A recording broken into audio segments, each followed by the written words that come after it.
प्रिय विद्यार्थियों, आज हम अध्ययन करेंगे उपभोक्ता का साम तथा वस्तुओं का इष्टतम संयोग, consumers equilibrium and optimum combination of commodities. इससे पहले हमने उपयोगिता का अर्थ तथा कुल उपयोगिता और सीमांत उपयोगिता में संबंधों की चर्चा की थी। हम जानते हैं कि प्रत्येक उपभोक्ता अपनी सीमाओं, उसकी सीमा है, आय दी हुई है तथा वस्तुओं की कीमतें दी हुई हैं। इसके अंतर्गत रहकर ही अधिकतम संतुष्टि प्राप्त करना चाहता है। यदि उपभोक्ता की कोई सीमा ही नहीं होती तो वह ऊंचे से ऊंचे तटस्थता वक्र पर जाना चाहता, परंतु वह ऐसा नहीं कर सकता क्योंकि उसे अपनी सीमित आय तथा वस्तुओं की दी हुई कीमतों के संदर्भ में ही अधिकतम संतुष्टि प्राप्त करनी होती है। एक उपभोक्ता को अधिकतम संतुष्टि उस बिंदु पर प्राप्त होगी जहां उसकी कीमत रेखा या बजट रेखा को तटस्थता वक्र स्पर्श करता है। इस बिंदु पर तटस्थता वक्र तथा कीमत रेखा के ढाल के बराबर होता है, अर्थात प्रतिस्थापन की सीमांत दर, मार्जिनल रेट ऑफ सब्स्टिट्यूशन, वस्तुओं की कीमतों के अनुपात के बराबर होती है, अर्थात marginal rate of substitution x for y is equal to px upon py। अतः एक उपभोक्ता की साम्य स्थिति ज्ञात करने के लिए तटस्थता वक्र तथा कीमत रेखा की आवश्यकता पड़ती है। एक तटस्थता वक्र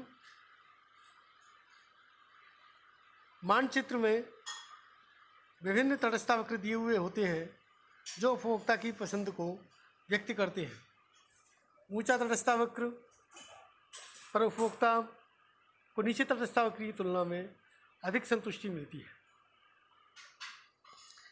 कीमत रेखा उपभोक्ता की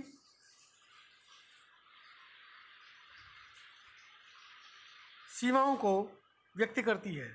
दूसरे शब्दों में कीमत रेखा दो वस्तुओं के उन विभिन्न संयोगों को बताती है जिन्हें उपभोक्ता अपनी सीमित आय व दोनों वस्तुओं की कीमतें दिए हुए होने पर प्राप्त कर सकता है।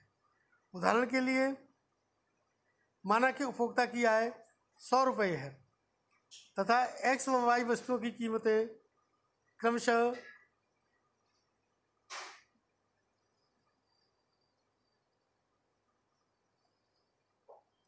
10 रुपये व 5 रुपये है। यदि उपभोक्ता अपनी संपूर्ण आय को x वस्तु पर खर्च करता है तो उसे x वस्तु की अधिकतम 10 इकाइयाँ प्राप्त होती हैं। इसी प्रकार यदि वह संपूर्ण आय को y वस्तु पर खर्च करता है तो y वस्तु की अधिकतम 20 इकाइयाँ प्राप्त कर सकता है। यह भी संभव है कि वह अपनी आय को किसी एक वस्तु पर व्यय न करके दोनों वस्तुओं पर व्यय करे।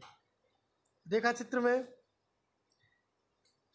देख रहे हैं कि एमएन कीमत रेखा के द्वारा इसे व्यक्त किया गया है। इस कीमत रेखा को बजट लाइन या कंजप्शन पॉसिबिलिटी कर्व भी कहा जाता है। इस कीमत रेखा पर अंकित, जैसा कि हम चित्र में देख रहे हैं, x तथा y के सभी संयोग जैसे ABC आदि से उपभोक्ता अपनी सीमित आय से सरलतापूर्वक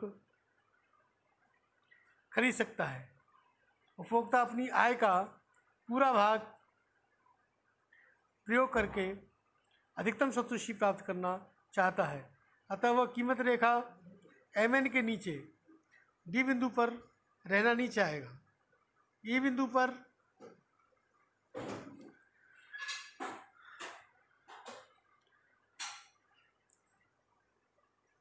E बिंदु को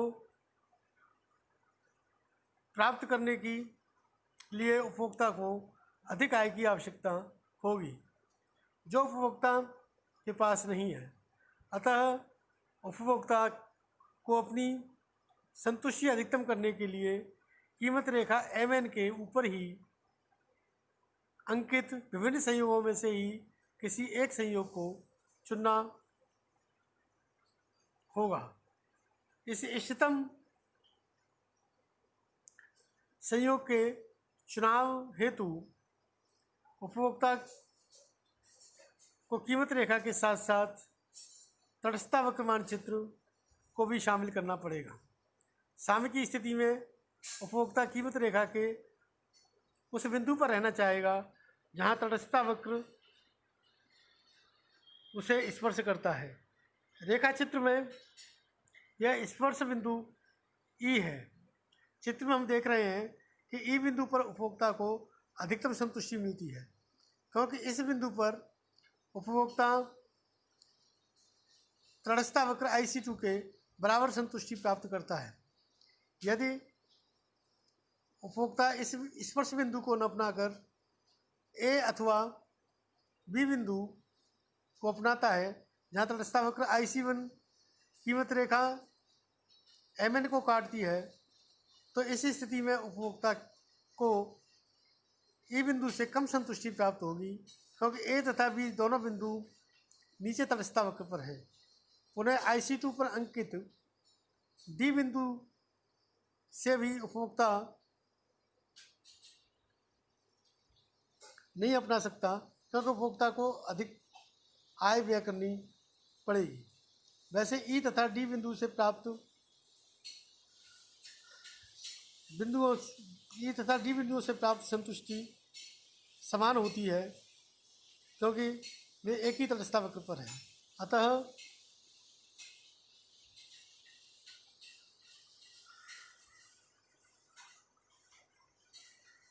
एक विवेकशील उपभोक्ता केवल E बिंदु पर ही अपनी सीमाओं में रह करके ही अधिकतम संतुष्टि प्राप्त कर सकता है। इस E बिंदु पर ही उपभोक्ता का साम्य बिंदु है, जहां उपभोक्ता X वस्तु की OX इकाइयाँ तथा Y वस्तु की OY इकाइयाँ